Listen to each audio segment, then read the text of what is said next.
Howdy everyone, John here, and today we're going to be taking a look at the Inno Tire Hold on our 2021 Jeep Gladiator. Now this is going to be a great choice if you need to get two bikes to and fro to the trail and you have a multitude of bikes, let's say everything from trail bikes to larger e-trail bikes. Now, we will take a closer look at some of the specs to see if this is the right bike rack for you and your bike.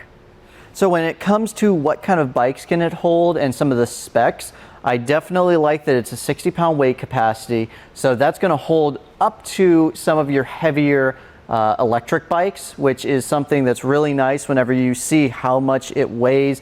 It's only about 63 pounds, so lifting it isn't going to be too hard. Along with that, it is going to have a 3-inch wheel width. So your fat tire bikes are going to be able to be held in this. And then with how it holds the tires, you can see that it is going to be held right here. And we're going to push this down. And right here is going to be able to be moved up and down by moving this little piece right here. So let's say that we had a smaller wheel. We can just move it down to the side and then we'll be able to hold it in. Along with that, since it's being held by the wheels, you aren't going to worry about odd-shaped frame bikes or your carbon frame bikes that may get messed up if you happen to have something that is attached to the frame. Now, one of the biggest features whenever it comes to the tire hold, since it is a platform style, a lot of the good platform styles are going to be able to tilt away. As you can see, it gives us a good amount of tilt, but we're still going to touch right here on our pedals. And it really, there we go. It's going to give us a good amount of space right here. So this is going to make it where you're able to get into the back of your Gladiator, grab stuff. And as long as you make sure the pedals are out of the way, you shouldn't have a problem at all, which is really nice because whenever it comes to any type of trucks, you seem to notice that tilt-aways do not work as well, but luckily the Inno does. Now I'm going to show you how to take the bike off. It's very simple. As I showed you, we have these buttons right here. I would hold onto your bike as you push them. And it's just going to push the actual tire holds off, and then you just pick it up and you're ready to go. Luckily on your Gladiator, it is low enough that you don't have to lift too high up to get your bike off. Now that we got the bike off, let's actually take a closer look right here. Like I showed you earlier, we're going to have this. You're going to want to push on the sides and pull out, and you're going to be able to take this little plastic piece right here and move it wherever you need. So let's say you have a kid's bike and you're taking your kid out to go riding, you'll be able to easily fit their bike, and then whenever you're heading back home, maybe you're putting your bike there. Just pop it right back there and you're good.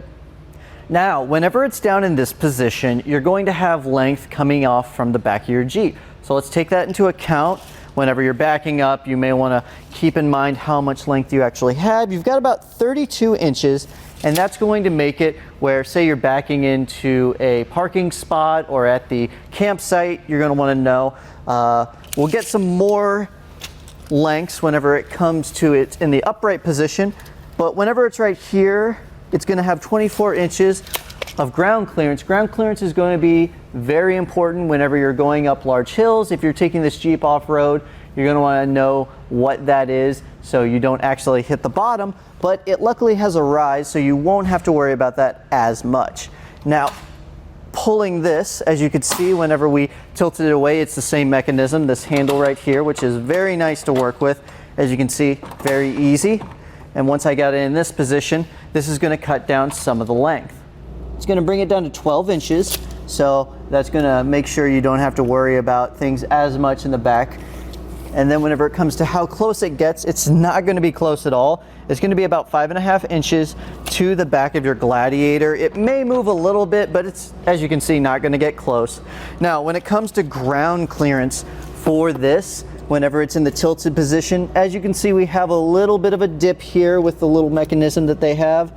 So it's going to be about 17.5 inches from the ground for your Gladiator, something to keep in mind. Now, how this lives on the back of your Jeep Gladiator is something to keep in mind because it is a longer bike rack. Whenever it comes to your license plate, your backup camera, and your lights, it's going to obscure that. The lights aren't as bad, But let's say that you want to be able to see out of the back of your backup camera. You just bring it down and then you'll have a better view. But whenever it's up, it's going to cut off most, if not all, of your vision out of that backup camera. So when it comes to the hitch, it's going to be a 1 1/4 inch hitch with a 2-inch adapter. So let's say you have another vehicle that you want to put this on, maybe a smaller vehicle like a sedan. You'll be able to take this off and then work with that. As you can see, it is being held in place whenever it comes to the little pin by this little thing that adds on to it. It's a little bit tough to get out, I have noticed in the past. Now it's going to stay in there nice and tight while it's all tightened down, and the anti-rattle mechanism, as you can see right here, actually comes off. You're going to turn it like this and it'll tighten things back up. So let's show you whenever we untighten it. It's just going to take a second. I have seen better tightening mechanisms, but this is still a really good one. And as you can see, whenever it's moving around, it's going to be jostling around and not tight at all. But as we tighten it up, and we do have a locking core at the end, which makes it much easier to protect your investment. Once you've gotten it tightened down, it's moving it back and forth a little bit more with the Jeep Gladiator itself. You're still going to have a little bit of movement because of the up and down movement with the 1 1/4 inch hitch, but that's something just to keep in mind. Now the Inno Tire Hold is a good bike rack for platform style, though if you're wanting something with a little bit more bells and whistles and something that will protect your investments a little bit better, in my opinion, than the Inno Tire Hold, maybe check out the Kuat NV or the Kuat Sherpa. The Kuat Sherpa is going to be for your smaller mountain bikes and road bikes, while the NV will have a higher weight capacity and be in the same realm as the Tire Hold. But if you're wanting something that will work on a multitude of vehicles and bikes, this is a great choice. Here on our test course, we'll start by going through the slalom. This is going to show us the side-to-side action, which simulates turning corners or evasive maneuvers. Once we get to the alternating speed bumps, we'll see the twisting action. This will simulate hitting a curb or a pothole or driving over uneven pavement. Now lastly, we're going over some full speed bumps, and we can see here the up and down action, and this will just be like driving in and out of a parking lot, garage, or driveway. And that was a look at our Inno Tire Hold 2 bike rack on our 2021 Jeep Gladiator. My name's John. Thanks for watching.